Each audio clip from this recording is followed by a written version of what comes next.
Ia, whaatalo whaatawhaila wa fionga le ia tau savea ia malo lava le soifua manuia. Malo foi le au na pea le mamalo le atunu o wale whaafonga le atunu. Ia whaatalo whaatawhoi te mama tina o au na le atua mwhaletua. E mesi foi whanau le nei tu la ia malo lava le soifua manuia. Ia, malo foi le ngā lua le nei aso leo o tātou tu lata i le o ngā tutonu o le nei vai aso. Ia, ai mese foi le whaiungo le nei masina e pei o le emo le mata. Ia le alu o le taimi lato, ia ma le vai o le watsi. Ia le la tātou o le kilisi masi ma le tausanga fau. Ai pei ia ele i lewa na tuli i le mea a leo o tātou tau nuu mai le whaiunga foi o le nei tausanga. Ia evi e le anga le lei o le atula o mawalo sui fua. Ia ma se malo si fua i le au na nei. Ngalo whaatino i pēr le tā ngā luenga taulongo longo i le atunu.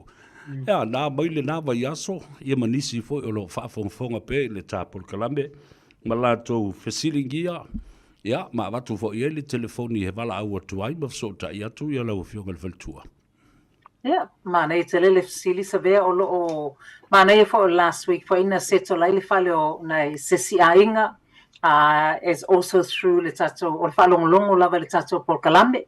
Io le vai o se nei fo io le seto lai le whale o le si ainga, and also next week o lo iai fo isi ainga o le auction le whatau tu i fo le tai au, so o lo tele lava le au ngā le ta whatala talanoanga ia fiafi unga o surulu. O lo iai lava le malu le tunu o le lava e some are in the pipeline o la e fasili ma fia malama atili, so pe ora tale lo fasili o lo te le lava le au ngā le ta Polkalame ia fo nei si ainga, we are seeing them this week. Ia ma le vai aso le ala e mana o e whaini wha le linga o lato mota, pe wha o isi a inga o lo mana o pe wha malama atili. Ia. O whea a matai le tūlanga o le wha atau wina o so lato mota fau. Ma lo whaftai ta ua tele o lo maua le awa noa. E ma whai o lo tau tala doai. A o whanga solo ia le tala noa ka whai malwhaltua ia Emele Palamo. Samoa, nai te wawa iane e lunga o le tātou screen. O lo ia le swafa o le whaltua Emele Palamo. Ia o lana telefoni o lua fitu. Ono valu tolu fitu. Valu wha valu o. Tanga i fo ye va lau peni e kangola ele tustusi lalu. E umole talanoanga ne langa lai titi le taimi. Ia e te le taimi mwhai o nafsoswani atua i ate. Oi, e le terminology o le ta ua whapupu o le OCR movement. O lea lea vaenga a lea rona ta ua ma lea fianga o au. O se tangata fo le whatauso o whale mua. Mo le taimi mua. O lea le tūlanga o lo i le taimi nei. Ia, whaftai sa vea mo le fasili o le tā ua i o lea o le official cash rate pe a whaapalangi. So sa o le rates le seta le Reserve Bank e determine umai le te le o e stabilize ai le economy in New Zealand.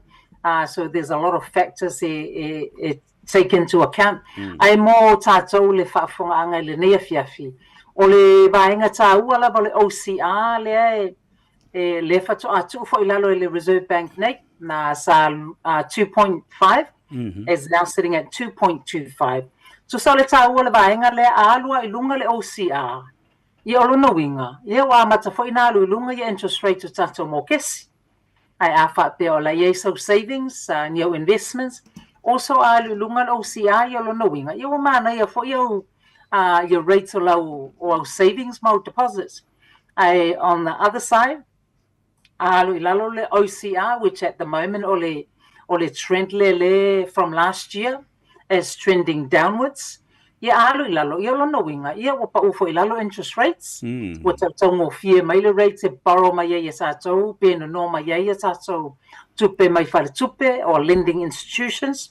So the OCR determines alu ilalo ia o tongo fie mai fo ile le rates e mafaiona no mai ia tato se le ni fata wele tato fale. So ele lei tamine is a good time to look at i le tulanga a fa pea fo I o le faino le tulanga fa pe isa mo kesi I le tamile nei if you're currently on floating po o la fo you're coming off fixed very shortly o la to see expire lo fixed rate is actually a good time if atala no with a mortgage advisor. If you don't have one, I'm more than happy to have a look and assist. And so Swani, yeah, any options or take advantage or the downward trend for your interest rates. Malu. And also there are some very attractive cashbacks like offer the 4 main banks. It's Emele, so it's a good time to look at not just your interest rates, but also to look at poangi pingi fiki mai le bank if so swani mai le tu sa seleni. Alele, ese mai I ta fasili whaatulanga ina mo le tāpol kalamele asole le aile mea ta uleu te whaiatu nei. A tonu e iso na o ngā pe a whapea. What are some of the factors that might become a competing factors for these banks, and then it becomes advantages for you, the buyer? Yeah, mana it's le sili savea ile vai taule nei. The 4 main banks ole offer la tole 1.5 they call it cashback po se vai nga tupe fo ile fa me alofa mai. That really depends on the ayele tato lua se 40% deposit. Yeah. So you must have a 20% deposit if it's a welo fale, and also so you're looking at 1.5%. So if it's a inga afa pe o lau mo kesi lima se la wafi lau mo kesi. So you are looking at 1.5% off 500,000. So you're looking at probably about 7.5. Bitwale afa afa tupelela afa me alofa mai le bank. Yeah, if so sonia o be fata waisisi me afale for you moving in. Yeah, I manatua for you. Conditions the banks more tupe fa me alofa mai. So you must have your mortgage with the bank for 3 years. So easy banks it's a fato sanga. Yeah. And also to tawana alu lo tupe maua po lo tutongi.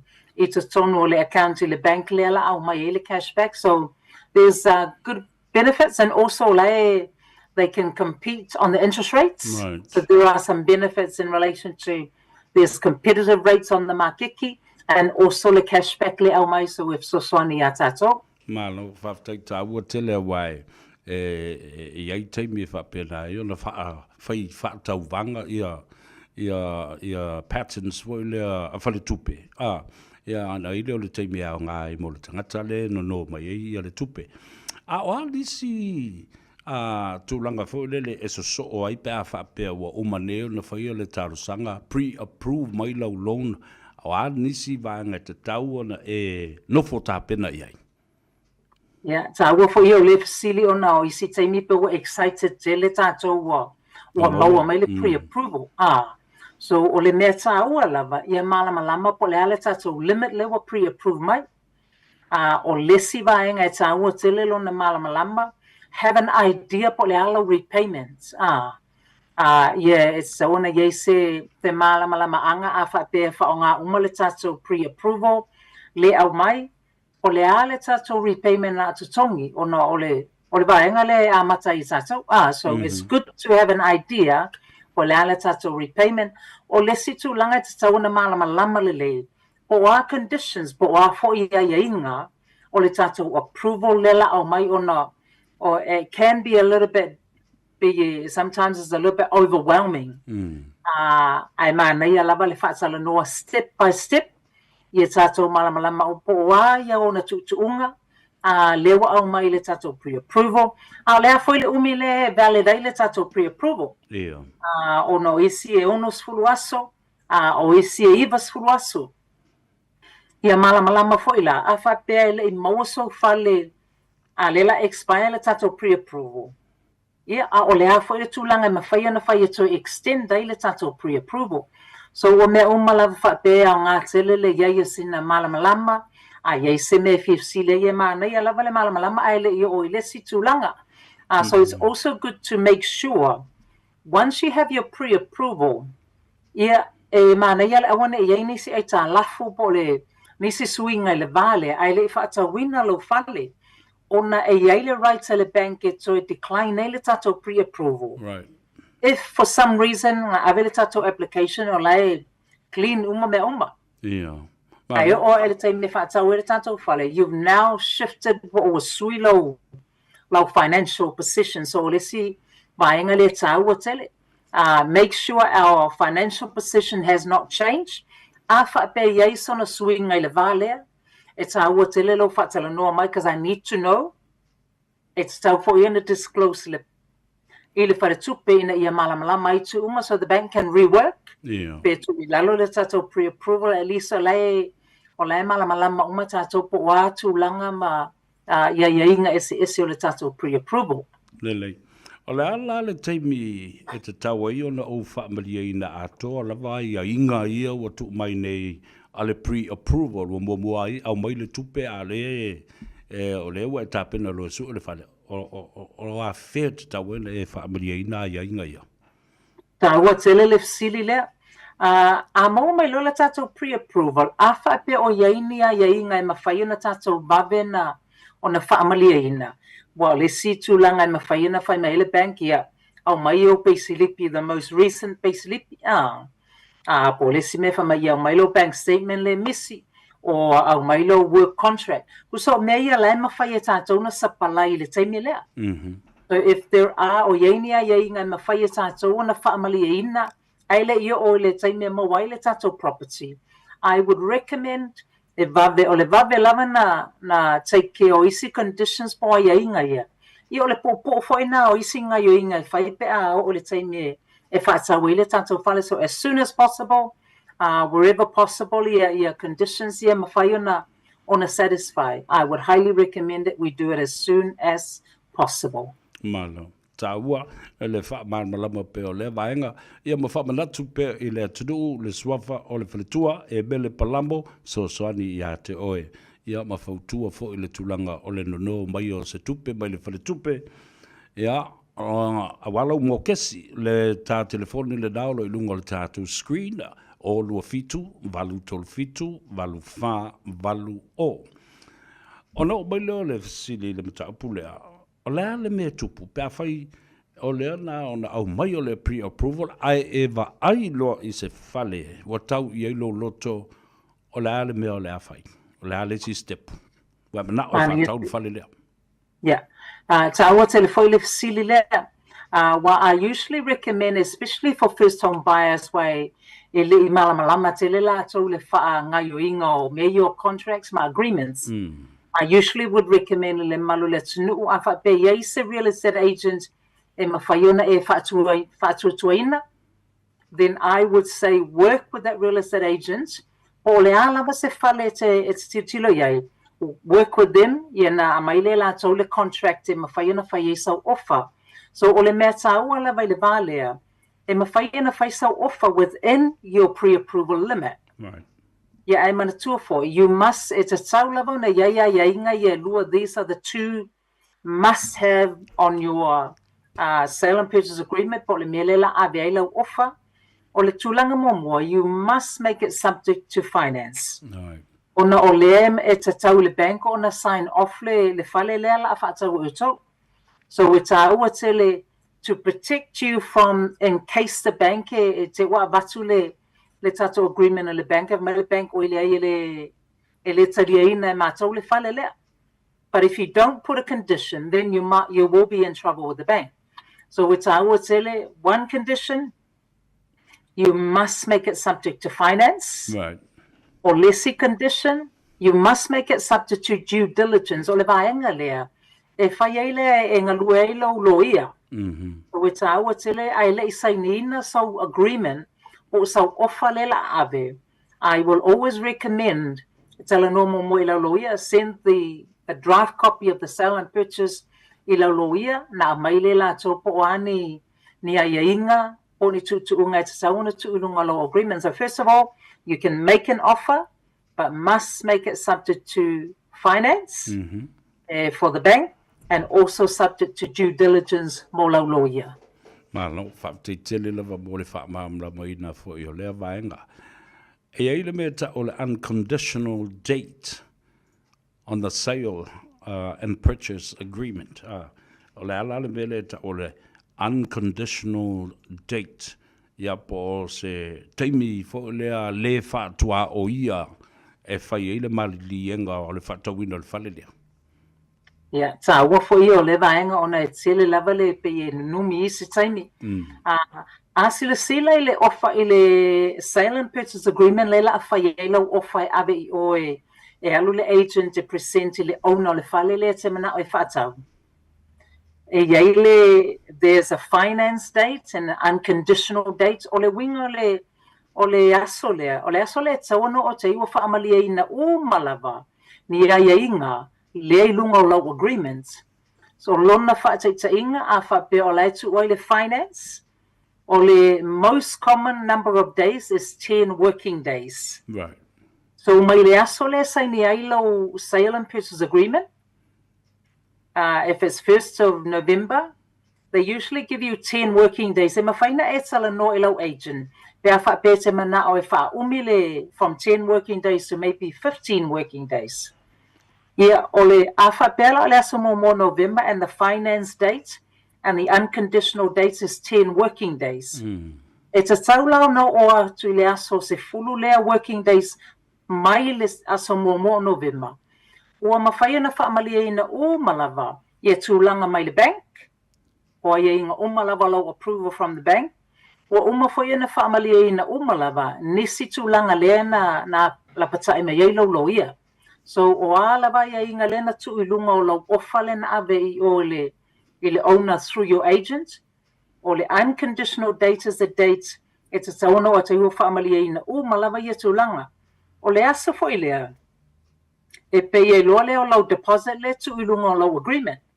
Well, most of the time it's either pe 5% o le tau o le fale, pe se 10% e le tau o le fale. So, o le asa fo ila le tau na make sure e o atue, wa iai lau se leni le, the 5% or 10% or whatever amount, le ilunga o lau sale and purchase agreement, wai unconditional law, ia o tau lona tutongi le vai ngā tupele, and the rest, o le si iau whai malava o le tau o le fale fato wha umalea on the settlement date. Po le aso lela a finalize ai le tatou deal. Malo whafteitele lava e bele ia mo le taimi o wha mandoa ia whaafonga fo le tatou tudu malama matili pe a whai te wala au I le whaletua ia Emele I le numero nao lo ilungo le tatou screen o lua fitu, valu tolu fitu, valu wha, valu o. Ia, la fuatu I la ia te o le whaletua ia, wha mai le tāpolo kalame mwha sui fua I le atunu ma toi wha manatu fo I malau telefoni. O te loa o tele au paanga o tau tala doa ma wha masani fo I ona o le nei polo kalame. Ia, ina ia whasoso di ai I le tātou atunu. Ia, whapteitele lava le atou sa vea mo le nei fo I tala noanga le nei fiafi e mana ia lava na ia vanoa ia e whaatala noa ma whaambana malama inisi tūlanga e se ai pei lava o le tātou tala noanga ia I se tūlanga I fia malama atili ai. Call me on 027-837-8480. O loa manoa lava a whapele maua mai au in case I'm in a meeting or then just leave a message e mantua e tu ulo swafa ia marau telefoni. That's very helpful. E whaapteitele ia manuia tele ia malolonga o le afiafi ia to e tala noa atili fo I leva yasu. Wale lei, whaaftai, whapela de whai, whaasoifuia, la wafionga le whaltua, maruia tele malolonga, o le nei a fiafi, tuli matai le whilo inga le vai aso fau, pe a teita I atu I aile soifua, e whaasoifuia mo le taimi nei. Ia le na, ua tawalunga atu ai, ia stasi fo I o whafonga anga o le tātou Porkalambe, le whaletua ia Emele Palamo. Te maua le telefoni o lua fitu, valu tolu fitu, valu wha, valu o. O le matua fia lava le whaletua tali atu I so se fesiri e te fia malama mai. Awa levang keu o kupeo e mana o whaatau so fale. Ia. Ia awa e malolo retire foi. Ia, o le na. O le sini le na ua ausia ma le wha moenga ua taunuu. Ia, o le whaatau wina o se mauta mo le ainga. Leo se e mai se tasi foi o malo. Se si foi fofonga leo le tātou Porkalambe o le Malu I Fale le sunga ia matulu atua ia ai o se li I whaatonu e faufautua ia te oe I le mea te tauna whai I lou soifua ia ma le puipuinga foi o lou soifua nga lue ia Ya pe au no tupu se fa vela ia te o pe le life insurance, trauma insurance. O me on botau insure te le fi ia. O I le o le a fi ai lo e lo le o nga o le me ta o le ia life insurance. But alo fa to bet ma lo le so fo bia lo fo ile langi ma ba lo le nga lu le yaso. Ma lo lava so fu banguia, lo fio nga savea. Ma lo lava, fa lo fa gut pe irman ma maru le ko ngu fa fonga mai le ne fiafi ia fa tai lava mo le noa. Ma lo. Ya, va mo sa mo ia le lava yaso le fa I ungo le va yaso e me se fo ile am tali o nei va yaso. O mai lo sunga ma le company ma le pisinisi e me se fo I pa anga to tino lo om fa no to ma futa ma fe lo I ma fa mal ma lama ia lau au nanga. Ya, manui a faftai savea ya o faisinga pisi o saungi la ko kiki ko o mer Christmas ai ke le fringa luenga le I uma so ke le for your clients like go fa ko pe fai policies put in place for peace of mind before we reach le holiday season so faftai of mo level no o ke le fringa ka vili mai lo ke fongi le sfea so as well mangafi foi so le leile maka mai pokalame lo pokalame savea me tau wale tau pule le life insurance faftai lava le tatala no ile mata pule le life insurance o le ale ese senga wa o le ia pages fo le e ma fai ai ona pe fo le wa samo o le ufa samo po le pe wa aisi fo I le tanga te no pa tupus fa la pe o le page now le give a little la ale ese senga pe a fai le page now le give a little I misse o la ia ila policy o le life insurance o feo me ne ia ta ua ile fa ngolongo mai le atunu ma ngai facility savea mo mole disclaimer le high level information only so to give a little page ole mele ma sanginga fa advertise made Facebook le give a little be ale se life insurance ai kalo fai o kupuse maliu le ainga e ma sangi o kanga le Facebook fai la ko page give a little me se swangi mai you know so se kangaka so kangaka ia makauri for is not your family ele ma sangi kangaka ia they just asking for the money for swangi mai fa mole because wo kupus fa ve you know to help to ko kongi mele le funeral be kupus maliu and so se aka ko sa moya lu le país le give a little mai se I se kung upalangi mai se ai fi fasala rola ko advertisement ili give a little page back kupus fa love and so you know it's very hard if enga kulanga because you know makauli for a lot of people eva ai ku le Facebook ele masangi le ngaka le so you know me siliau mo se kupe se swangi ele ainga but me tau al makau pule le life insurance the life insurance pule funeral insurance on me akasi me tau tele because ele kong kasi mea so if fu a low budget so I faiska ko appointment I come and see you I look at lo kongi polo pifiki I kalafus and I make sure me ka ua if I go le cost le insurance low budget ele fa you know kong ka kele because me tau me fanga ko kongi otherwise I kong ka kele ia misi pay mengi misi lor kolu pay mengi ia cancel lor policy Kalo fai mai mau lo kemi wo ko kongi ga insurance wa ko lu ko sanga kongi lo cancel because of misi pay ming so me ta why is make sure you can afford it it fits in your budget and it's nice and ele kon ka kele so o ngol benga wow to make sure that I sit down with you and make sure it fit in your budget but it's aua because ele kon ka kele and it comes out every week vai so so fa full pay mingi po lu vai so po masinga and what all game kupu ele falavela velo ainga then you know ele alu is give a little page on Facebook you know visilia kongaka if they can you know myself is so yeah the life insurance policy vili mai au kupus favelave vili mai au manku foi I do everything for you I do everything for you aloro au vili insurance company nga failure claim within Lusful fa ikula Mawale the funeral money is usually 15,000 or 20,000, and mawa straight away lo bank account. Straight away the next day mawa kupe.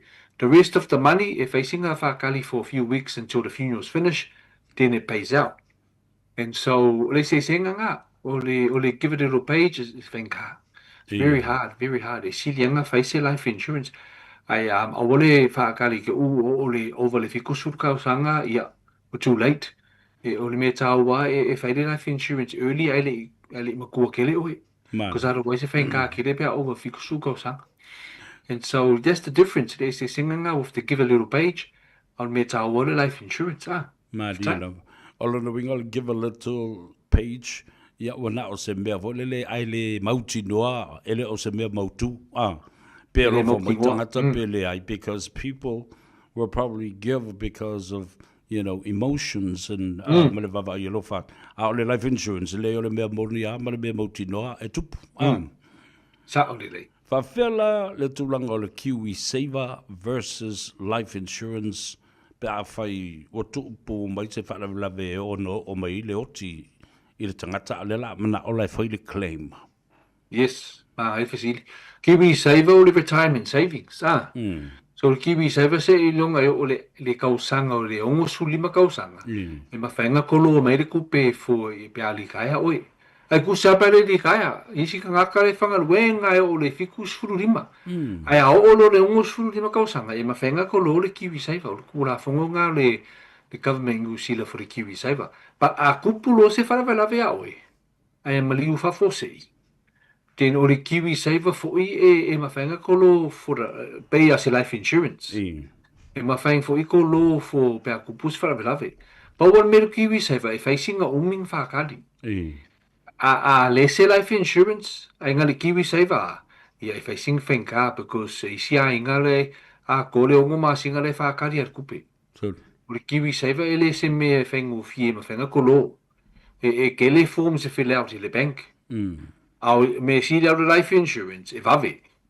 E vave nga claim le life insurance pe a kupus whawelawe. Au le Kiwi Saver whaisinga umi. E whaisinga umi. So, you know, has to go for the whamasingo, for the probate, for all those steps, and yeah, it's not easy living with mea. So, on me taua, ele Kiwi Saver manga but silianga face life insurance as well.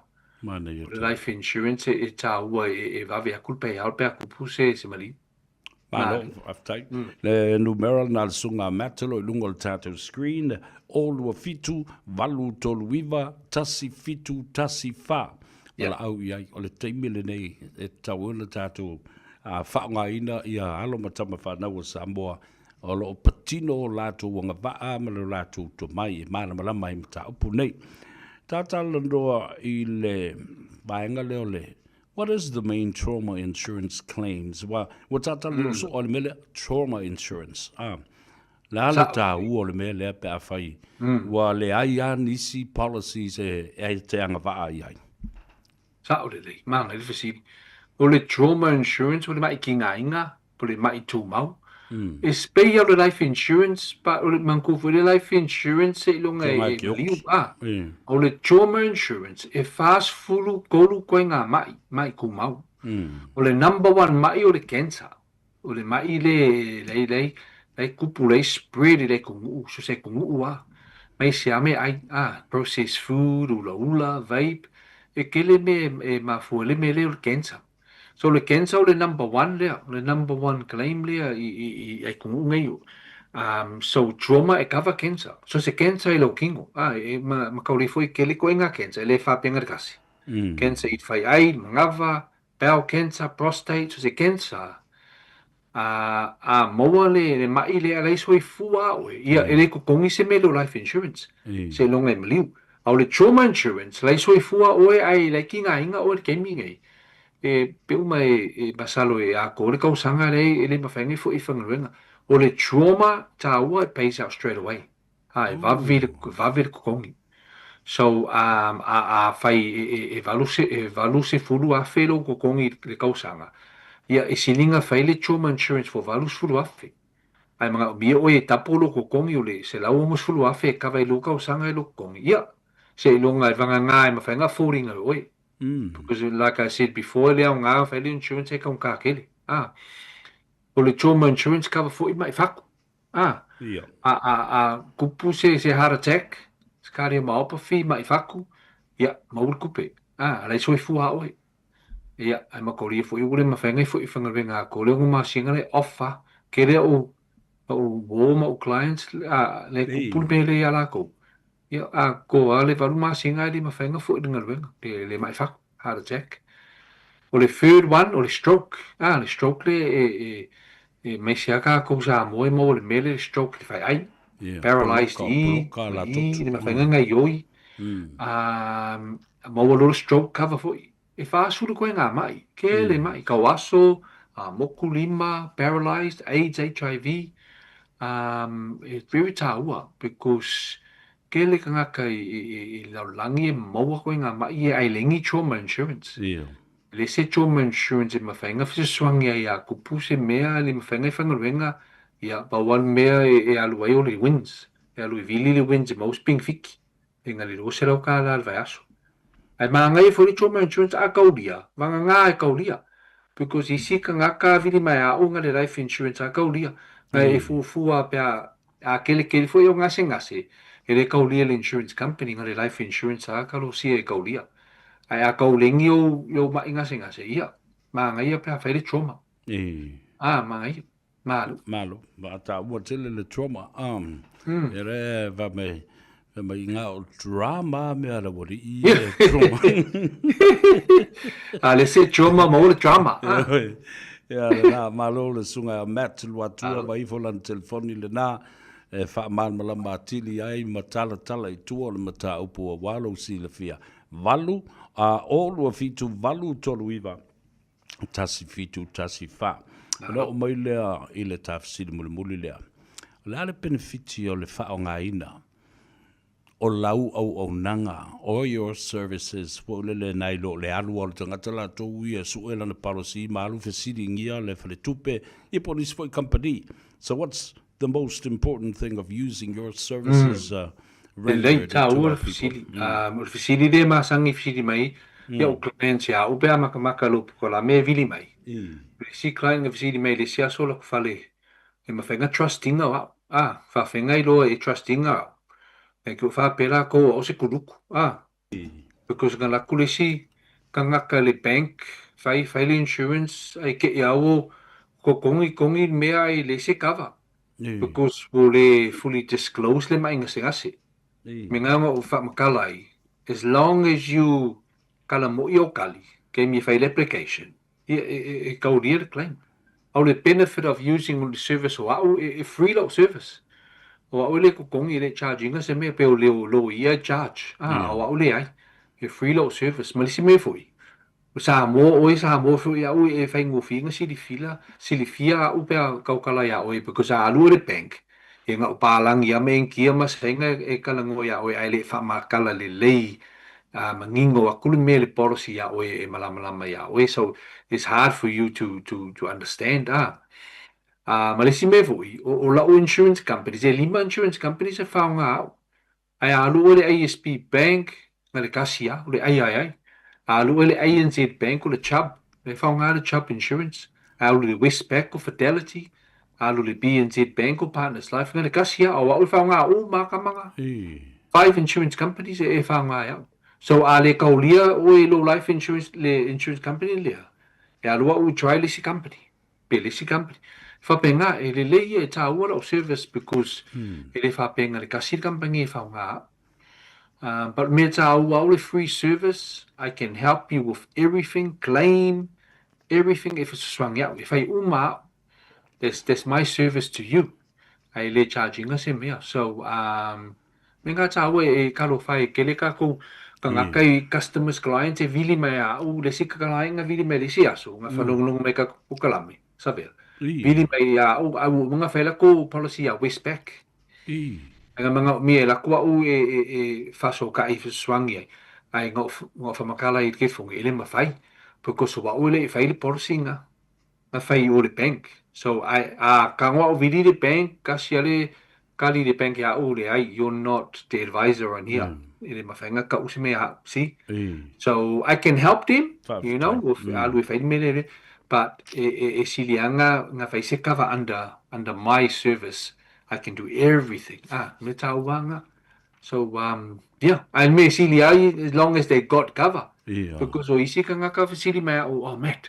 A pea wa lua cancel le life insurance le o over le sfulu lima kau sanga nga ko kongi me le Westpac. A pea wa lua cancel ka awa i sa oi whaise policy for next week le ai. Awole whain me nga because cancel fa fo se I le insurance nga ia Westpac. Lako ulo fale next week if I insurance for ale kau lia le insurance company because wo kele ngase ia mai maule kupe wo nga cancel Westpac. That's the thing I have to explain to them. Awole cancel fa for se fa penga. Mari. But ia taua, tai lava save. Ia whaftai tele le sunga mat po o fo le uso I le tala le lei ma le whawhaingo fie le whawhangonga a le tātou tunu. Ia, alofa tele le u fionga ba whamui o le lei a fiafi mga luenga o lo tutoi. Ia, se tala muri mai lau sunga, ia, a wale whawhangonga mai o le atunu ia na tātou mapai. Hei lea ma le whawhangonga le lei a fiafi. Ai, mo li atu whawhtai ma le malo I lo tō pa ia, ma malu Samoa I lo tō whawhonga, I lo pokalame le nea so, ma lo whawhtai, ma lo le unsai, ma lo tapuai. Ia, whamanui atu le atua I tūte ma whaiva. I le nei aso, tas wheloa I ma salo de ma Singapore, ali sa vea. E manui rava le fiafi para. Whawhtai ma iso, manui au tele, sunga a mate malan telefoni le nā olu o fitu, walu toluiva, tasi fitu, tasi wha. O tō whafonga ba iai. I le whaingo fie I o le mata upo le insurance, trauma, o a uma isi vaenga mwhauna vasosani I hato e mose tupe lo matua. Pea te ua tongi whawose I le whawaro sa I lunga lo fatafata. Alo. Ia la tātou woe. Vai foi, ia aiva ailen telefoni le nā le sunga ia matelu atua, o lua fitu, walu tolu iwa, tasi fitu, tasi wha.